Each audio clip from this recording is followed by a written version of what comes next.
5th episode की शुरुआत में हम देखते हैं कि कुछ नर्स बात कर रही होती हैं जिन्बू के बारे में। वो कह रही होती हैं कि वो पहले से काफ़ी ज़्यादा बदल चुका है ना, उसने काफ़ी अच्छी बॉडी बना ली है। मुझे तो यकीन ही नहीं हो रहा कि इतने कम समय में कोई इतनी अच्छी फिज़िक्स कैसे बना सकता है। पहले उसका चेहरा कुछ खास नहीं लगता था, पर कुछ हफ्तों की एक्सरसाइज के बाद वो काफ़ी ज़्यादा हॉट हो चुका है। उसके बाद हम देखते हैं कि एक नर्स जिन्बू के पास जाती है, जहाँ पे वो जिन्बू की बॉडी देखकर काफ़ी ज़्यादा शॉक हो जाती है। वो सोचने लग जाती है कि इसकी बॉडी तो सच में बॉडी बिल्डर जैसे हो गई है। क्या सच में इसकी बॉडी पहले भी ऐसी ही थी? जिन्बू उस नर्स से पूछता है कि क्या आपको मुझसे कोई काम था? वो नर्स कहती हैं, ओ हाँ, आज के दिन आप डिस्चार्ज होने वाले हो, आपको कैसा लग रहा है? जिन्बू कहता है कि हाँ, मुझे काफ़ी अच्छा लग रहा है। और उसके बाद वो नर्स कहती है कि आप जल्दी से तैयार होकर आ जाइए। जिन्बू जा ही रहा होता है कि तभी हम देखते हैं कि वो नर्स उसे रोक लेती है और फिर कहती है कि क्या आप अपना नंबर दे सकते हो अगर आपको कोई एतराज़ ना हो तो। जिन्बू सोचता है कि शायद हो सकता है कि इन्हें मेरे टेस्ट के रिज़ल्ट भेजने हो, और फिर वो उसे अपना नंबर दे देता है। उसके बाद सीन चेंज होता है और हमें जिन्बू की बहन जीना को दिखाया जाता है, जो कि स्कूल के लिए जा रही होती है। तभी अराजिन उठ जाता है और जिन्बू जीना से कहता है कि तुम ज़रा ध्यान से स्कूल जाना। और फिर हम देखते हैं कि जीना उसकी बॉडी को देखकर हैरान हो जाती है। वो जिन्बू से पूछती है कि क्या तुम जिम जा रहे हो? जिन्बू कहता है नहीं, दरअसल मैं थोड़ी सी एक्सरसाइज करता हूँ। जीना कहती है कि अरे तुम्हारी तो लंबाई भी बढ़ती जा रही है, क्या ये भी एक्सरसाइज से हुआ है? उसके बाद जीना अपने स्कूल के लिए जाने लग जाती है। तभी हम देखते हैं कि जिन्बू उससे कहता है कि अरे रुको, ये अपना छाता तो लेकर जाओ। जीना कहती है कि मुझे खामखा बोझ नहीं बढ़ाना। जिन्बू कहता है कि अरे इसका वजन तो ना के बराबर है, और उसे ज़बरदस्ती वो छाता दे देता है। जीना के जाने के बाद हम देखते हैं कि जिन्बू सोचता है कि क्या ये मेरे मसल स्टैट्स की वजह से बने हैं? अगर ऐसी लेवल अप होता रहा तो मैं बॉडी बिल्डर बन जाऊंगा। के बाद वो अपना स्टेटस चेक करता है, जहाँ पे उसके पास इस्तेमाल करने के लिए कुछ पॉइंट्स होते हैं, और वो सोचने लग जाता है कि इस पॉइंट को मुझे कहाँ इस्तेमाल करना चाहिए। माना ताकत हमला करने के लिए ज़रूरी है, पर अगर मैं हमला ही न कर पाया तो वो सोचता है क्या मुझे अपनी स्पीड बढ़ानी चाहिए? मुझे लगता है मुझे अपनी फुर्ती बढ़ानी चाहिए। तभी वो देखता है कि अक्लमंदी। वो कहता है कि शायद इसका इसका लेना देना शायद जादू से है, और उसके बाद वो उसे बढ़ा देता है। जिन्बू को एक कॉल आ जाता है, जो कि उसके मकान के मालिक का होता है। वो अपना किराया मांग रहा होता है। कहता है कि अगर तुम्हारे पास अभी नहीं है तो तुम बाद में दे सकते हो। जिसके बाद जिन्बू कहता है कि नहीं नहीं, मैं अभी आ रहा हूँ आपके पास। जिन्बू कहता है कि पता नहीं मुझे इन शक्तियों का एहसास दोबारा हुआ है कि नहीं, लेकिन अब जो मैं दानवों को आसानी से मार पा रहा हूँ, इससे ऐसा लगता है कि अब मुझे पैसे कमाना ज़्यादा मुश्किल नहीं होगा। देखा जाए तो ये इतना भी आसान काम नहीं है।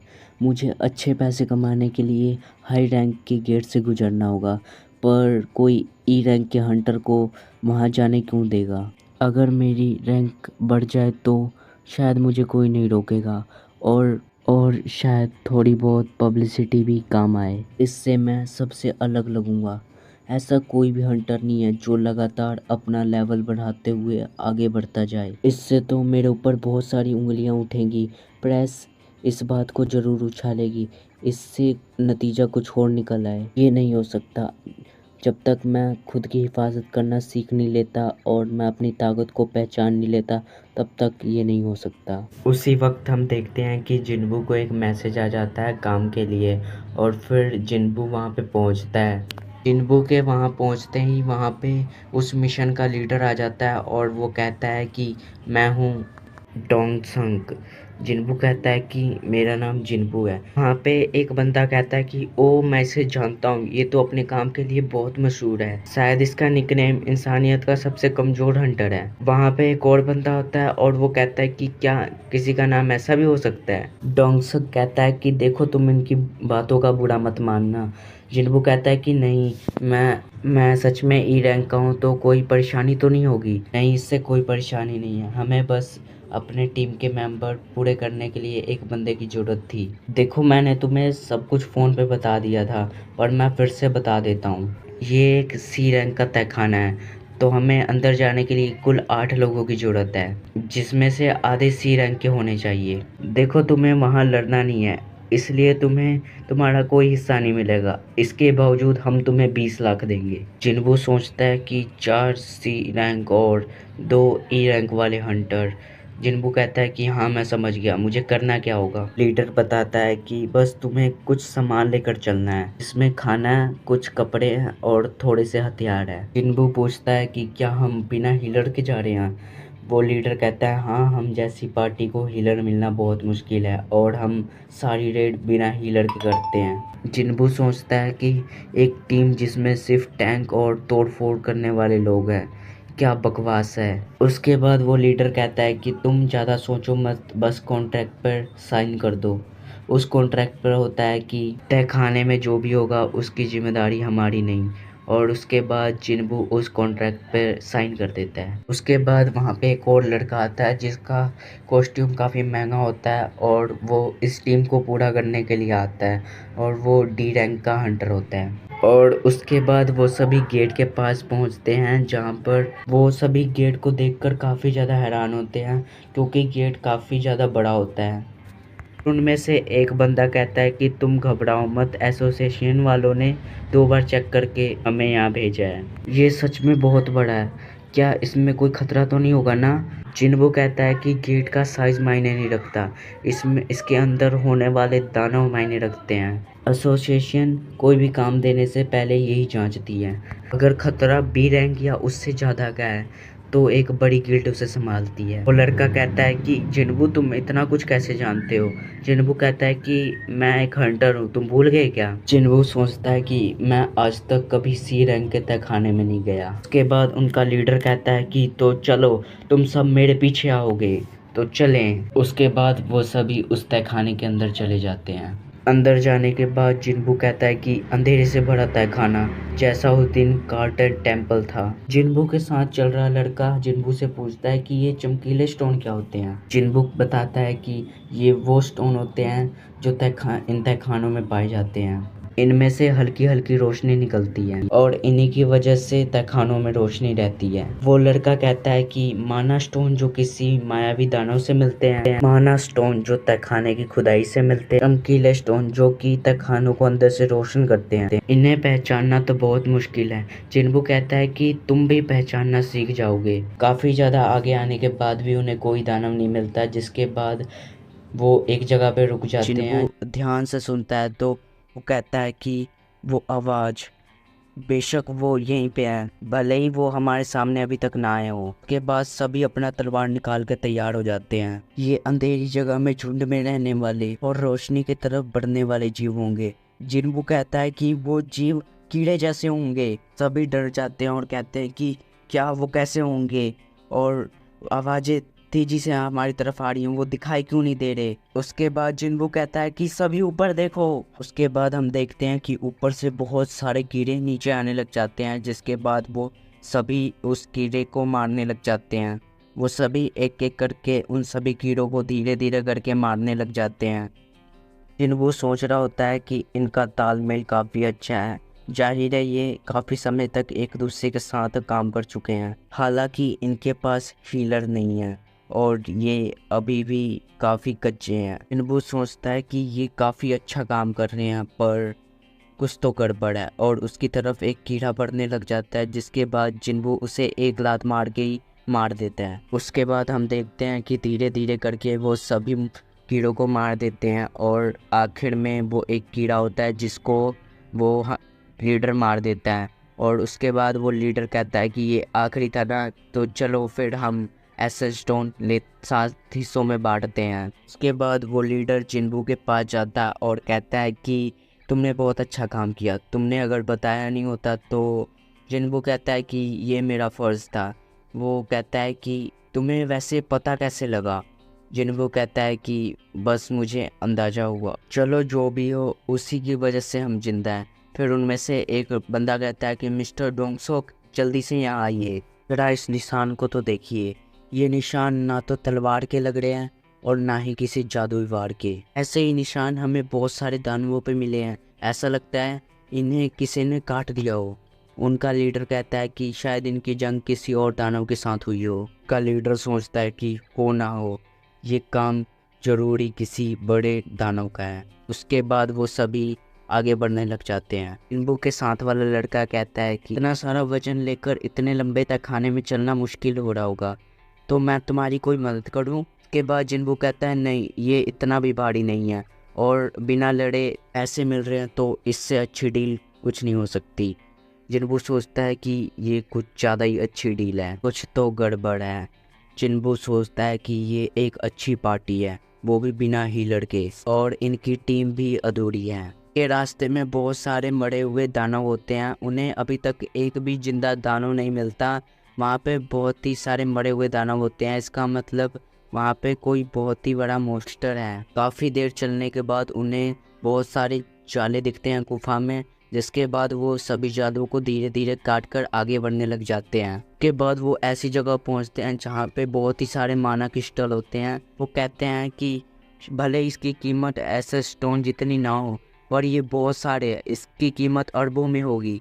जिन्बू के साथ वाला लड़का कहता है कि जिन्बू, अपना तुम कॉन्ट्रैक्ट दिखा सकते हो क्या? मैं कानून ज़्यादा जानता हूँ, मैं तुम्हारा कॉन्ट्रैक्ट एक बार देखना चाहता हूँ।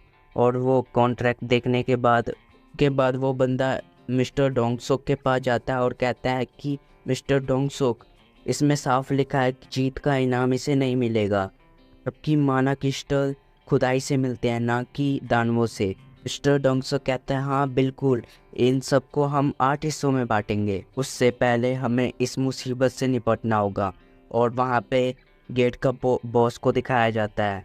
वो कहता है कि बॉस के मरने के बाद गेट बंद हो जाता है, तो हमें बॉस के मरने से पहले सारा माना क्रिस्टल बाहर निकालना होगा, और किस्मत से ये मॉन्स्टर अभी सो रहा है, तो हम इसे निकाल सकते हैं। उनका लीडर कहता है कि जूजिन, सामान का है। वो कहता है कि मैंने सोचा नहीं था कि हमें इतने सारे माना क्रिस्टल मिल जाएंगे, तो मैंने वो सारा सामान गाड़ी में ही रखा है। उसके बाद उनका लीडर कहता है कि तुम दोनों यहीं पे रुकोगे, हम जाकर बाहर से सामान लेकर आएंगे। जिन्बू के साथ वाला लड़का कहता है कि रुको, हम दोनों यहाँ पे अकेले पड़ जाएंगे। उनका लीडर कहता है कि तुम दोनों घबराओ मत, वो अभी सो रही है और उसका पेट भी बड़ा लग रहा है, तो अगर तुम उसे नहीं छेड़ोगे तो मुझे नहीं लगता कि वो अभी उठेगी। उसके बाद वो वहाँ से चले जाते हैं। उनके जाने के बाद जिन्बू सोचता है कि सी रैंक के तहखाने में जाने के लिए नियम कहते हैं कि कुल 8 मेंबर होने चाहिए, पर इनके तो 6 ही हैं, जे और जिन्हू को छोड़कर। वो बिना ही लड़के जाते हैं सी रैंक के तहखानों में, फिर तो उनके पास जाने पहचाने 2 लोग होने चाहिए। उसके बाद हम देखते हैं कि उनका बॉस कहता है कि जल्दी से इस गेट को बंद कर दो। उसका बंदा उस गेट को बंद कर देता है। उनके गेट बंद करते ही जिन्बू के साथ वाला लड़का कहता है कि क्या इन्होंने ये क्यों किया? उन्होंने हमें धोखा दिया। जिन्बू कहता है कि मुझे पता था ये ऐसा ही होने वाला है। जिन्बू को एक बात याद आने लग जाती है, जहाँ पे उसे एक बंदा बताता है कि तहखानों की गहराइयों में कोई कैमरा नहीं होता, अगर कोई जिंदा गवाह नहीं तो कोई सबूत नहीं। दुश्मन कमज़ोर हंटर को अपना चारा बनाते हैं और उन्हें वहीं छोड़ के चले जाते हैं, जिस तरह छिपकली अपने पूंछ को छोड़ के जाती है। उसके बाद वापस से प्रेजेंट का सीन दिखाया जाता है, जहाँ पे जिन्बू के साथ वाला लड़का कहता है कि अगर मैंने कॉन्ट्रैक्ट की बात नहीं की होती तो शायद हम बच जाते। जिन्बू सोचता है नहीं, ये हमें पहले ही से मारने की प्लानिंग कर रहे थे, वो पहले से मारना चाहते थे। और उसके बाद हम देखते हैं कि वो मॉन्स्टर उठ जाता है। जिन्बू के साथ वाला लड़का कहता है कि जिन्बू, तुम यहाँ से भाग जाओ, मैं इसे संभालता हूँ। जिन्बू कहता है कि एक सी रैंक बॉस और एक ई रैंक हंटर, ये लेवल तो बहुत ही ज़्यादा अलग है, बहुत ही ज़्यादा। इससे सामना करना बहुत ही ज़्यादा मुश्किल होगा। फिर वो बैग नीचे रख देता है और कहता है कि जेट हो, तुम हिलना मत, इससे मैं लड़ूंगा। और उसके बाद वो अपना खंजर निकाल लेता है। और यहीं पे ये वाला एपिसोड एपिसोड की शुरुआत में हम देखते हैं कि मिस्टर डोंगसोक को दिखाया जाता है और उनकी पूरी टीम वहाँ पे होती है, जहाँ पे उसकी टीम कहती है कि मिस्टर डोंगसोक, हम उन्हें वहाँ पे भी तो मार सकते थे। जिसके बाद डंग सक कहता है कि नहीं, अगर हम उन्हें वहाँ पे मार देते तो मकड़ी शायद जाग सकती थी और हम माना क्रिस्टल नहीं ले पाते। वो मकड़ी उन दोनों को खा जाएगी और उसके बाद वो सो जाएगी और फिर हम सारा माना क्रिस्टल लेकर चले आएंगे और वहाँ से निकलने का एक दूसरा रास्ता भी है। मिस्टर डंगसक की बात पे उसके सारे टीम मेंबर एग्री करते हैं। अगर वो मकड़ी नहीं भी सो रही होगी उसके बावजूद भी वो लड़का जिसे तुमने देखा उसका कवच और तलवार काफ़ी महंगा होगा। अगर हमें माना क्रिस्टल ना भी मिले तब भी हम उसके कवच और तलवार को बेचकर करोड़ों रुपए कमा सकते हैं। वो दोनों उस कातिल दानव का शिकार होने ही वाले होंगे।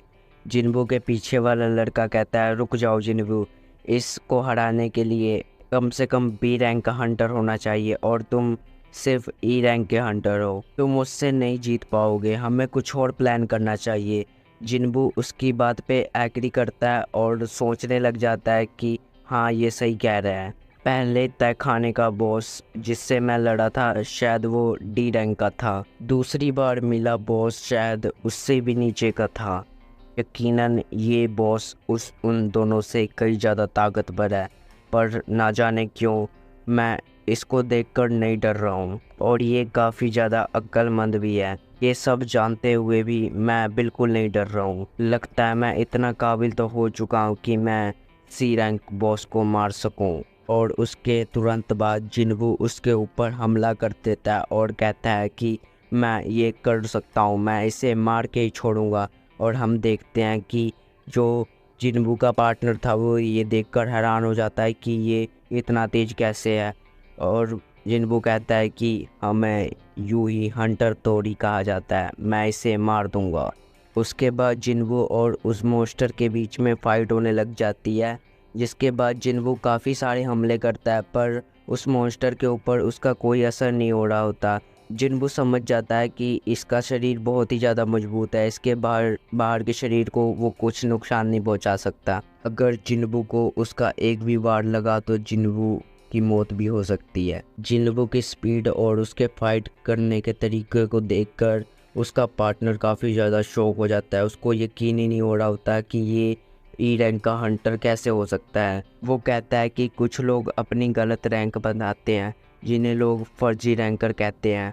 ऐसे ज़्यादातर सरफिरे होते हैं जो मज़े के लिए खून करते हैं। वो बहुत ही ज़्यादा डरा हुआ होता है और कहता है कि मैं यहाँ पर आके कैसे फंस गया। जिन्बू के कोई भी वार का असर उस मॉन्स्टर के ऊपर नहीं हो रहा होता और जिन्बू काफ़ी ज़्यादा थक चुका होता है और उसके एनर्जी लेवल भी उसका बहुत ही ज़्यादा कम हो जाता है। जिन्बू कहता है कि अगर मेरी थकावट का लेवल इससे ज़्यादा बढ़ा तो मैं धीमा पड़ जाऊंगा, इससे पहले मुझे इसे मारना होगा। उसके बाद जिन्बू कहता है कि शायद मुझे इसके कमज़ोर हिस्से पे वार करना होगा और उसके बाद वो उसके ऊपर हमला करने जाता है कि तभी वो मोस्टर जिन्बू के ऊपर एसिड फेंक देता है। जिन्बू ये देखकर कहता है कि बस यही देखना रह गया था, चट्टान सा शरीर और एसिड, ये चीज़ तो कुछ ज़्यादा ही खतरनाक निकली। मैं इसे ज़्यादा देर तक नहीं संभाल पाऊँगा, पर खतरे के बावजूद भी मुझे इसके पास जाना ही होगा।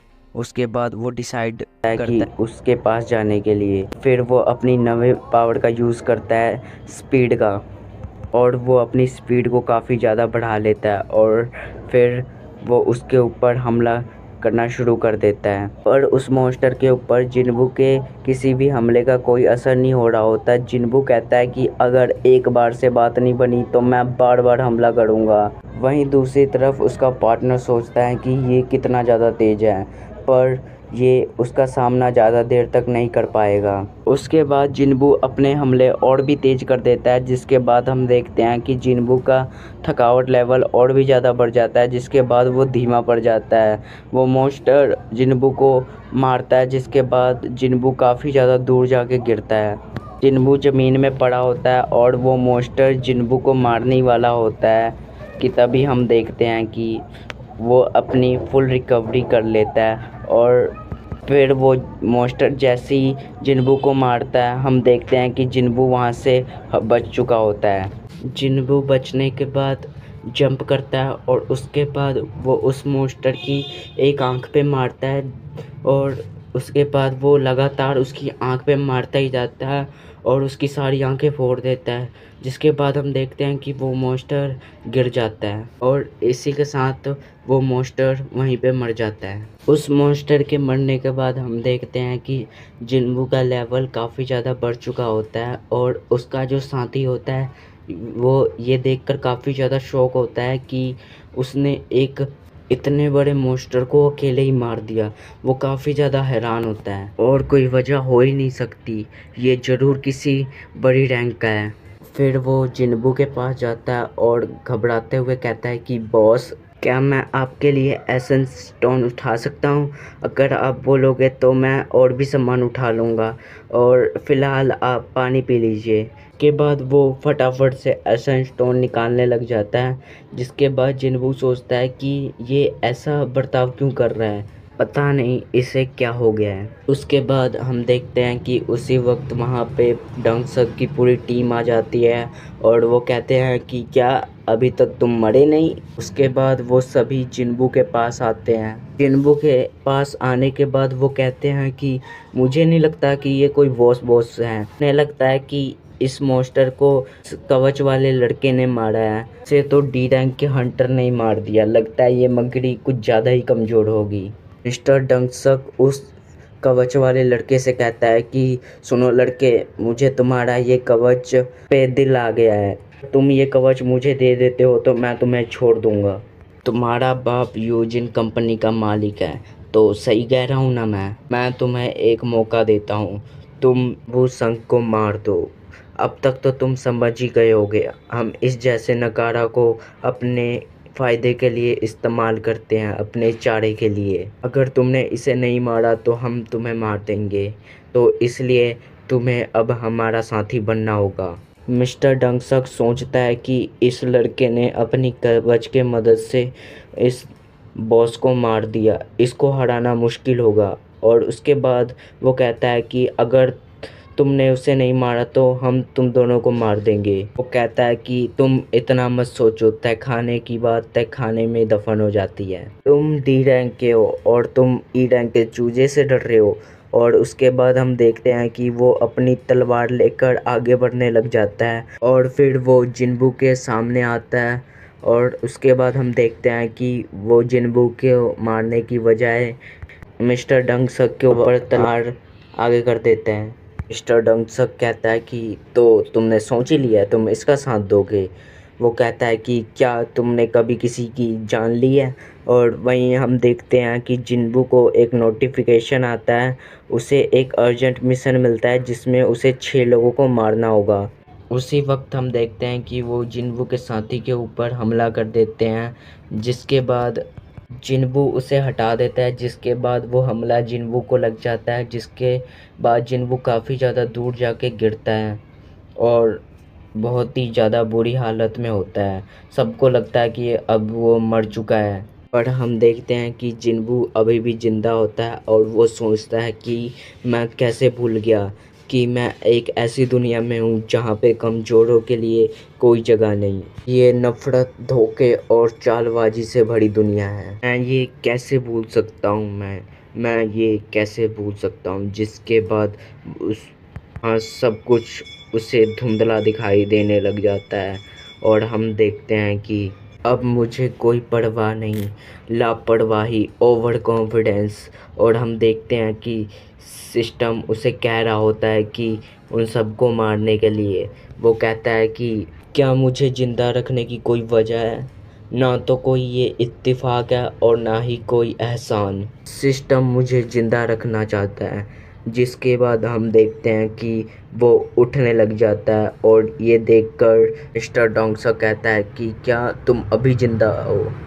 और उसका साथी कहता है कि शुक्र है बॉस, आप तो अभी ज़िंदा हो। उसके बाद जिन्बू कहता है तो ठीक है, फिर अगर सिस्टम मेरा इस्तेमाल करना चाहता है तो मैं सिस्टम का इस्तेमाल करूँगा। मिस्टर डंसक अपने टीम मेंबर से कहता है कि क्या हुआ, तुम्हें डर लग रहा है क्या? और वो हंसने लग जाते हैं। जिन्बू कहता है कि मैं भूल गया था, कमज़ोर हमेशा मारे जाते हैं, यही इस दुनिया का दस्तूर है। इसके बाद वो लोग कहते हैं कि इसकी बातें सुन रहे हो तुम, कमज़ोर हंटर भी आजकल समझदार हो गए हैं। चिनबू कहता है कि तुम सभी इन चीज़ों से वाकिफ़ हो, है ना। और हम देखते हैं कि जिन्बू के अंदर से ब्लैक शैडो निकलने लग जाती है, जिसको देखकर वो कहते हैं कि ये क्या तमाशा है। जिसके बाद वहाँ से एक लड़का आता है और कहता है कि इसको तो मैं ही संभालूंगा, और वो जिन्बू के पास आता है और उसके बाद उसके कंधे पे हाथ रखता है और फिर कहता है कि देखो दोस्त, तुम एक डी रैंक के हंटर हो तो तुम हमारा शिकार नहीं कर पाओगे, और तुम्हारा एक नाम भी है ना, दुनिया का सबसे कमज़ोर हंटर। जिसके बाद हम देखते हैं कि उसी वक्त जिन्बू उसका गला काट देता है। उसके बाद वहाँ पे सभी कहने लग जाते हैं कि इसके पास तो कोई हथियार नहीं था, फिर इसने अपना हथियार कैसे निकाला, और वैसे भी वो एक ई रैंक का हंटर है तो उसने डी रैंक के हंटर को कैसे मारा। वहीं दूसरी तरफ जिन्बू सोचता है कि मैंने पहली बार किसी की जान लिया है, भले ये काम मुझे सिस्टम ने कहने के लिए कहा हो, पर मैंने किसी की जान ली है, मैंने किसी को मारा है। अगर मैंने इन्हें नहीं मारा होता तो मैं मारा जाता, तो अब मैं पीछे नहीं हट सकता, क्योंकि अब बात ताकतवर के जिंदा रहने की है। और उसके बाद वो सभी उस जिन्बू के ऊपर हमला कर देते हैं, जिसके बाद जिन्बू उनके हमलों को डॉज कर कर एक एक को मारने लग जाता है। वो पहले 2 को मार देता है और उसके बंदे सोचने लग जाते हैं कि ये डी रंग का होते हुए भी वो कैसे इतनी आराम से मार रहा है।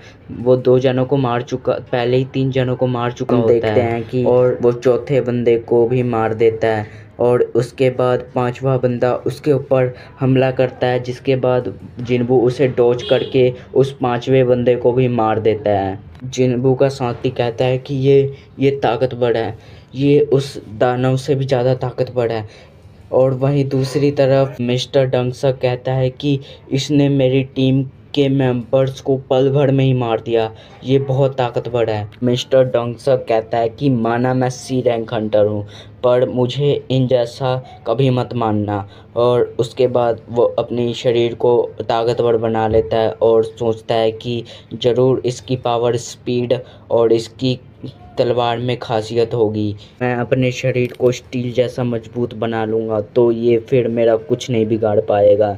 जिसके बाद हम देखते हैं कि जिन्बू उसकी तरफ बढ़ता है और उसके फेस को पकड़कर कहता है कि मिस्टर सो, आप बहुत ज़्यादा ताकतवर हैं, पर आप मेरे सामने कुछ नहीं। और उसके बाद उसके फेस को पकड़कर ज़मीन पे मार देता है। उसके बाद मिस्टर डंगसा कहता है कि ये कैसे हो गया, इसने मुझे नीचे कैसे पटक दिया। मिस्टर डंगसा कहता है रुको रुको, मुझे मत मारो, मैं तुमसे रहम की भीख मांगता हूँ।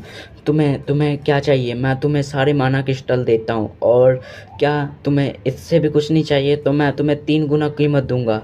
जिसके बाद जिन्बू कहता है कि आपने मुझे 3 बार मारने को कहा, आपने मुझे 3 बार मारने की कोशिश की। मिस्टर डंगसा कहता है कि देखो देखो, तुम इससे बच नहीं पाओगे, तुम्हें पता नहीं है मेरा भाई कौन है। जिसके बाद जिन्बू कहता है कि तुमने ही तो कहा था कि तहखाने के राज तहखाने ही में रहते हैं। और उसके बाद जिन्बू उसका गला काट देता है और हम देखते हैं कि जिन्बू का मिशन कंप्लीट हो जाता है। वहीं जिन्बू का साथी ये देखकर हैरान हो जाता है और वो उल्टी करने लग जाता है और वो तहखाना भी गिरने लग जाता है। जिसके बाद वो बाहर निकलते हैं। उसके बाद जिन्बू और वो लड़का मिशन की रिपोर्ट देते हैं, जिसको देखकर वहाँ पे एक लड़की कहती है कि तुम कहना क्या चाहते हो कि सिर्फ तुम ही दोनों बचे हो, बाकी सारे सी रैंक के हंटर मर गए। जिसके बाद वो लड़का कहता है हाँ।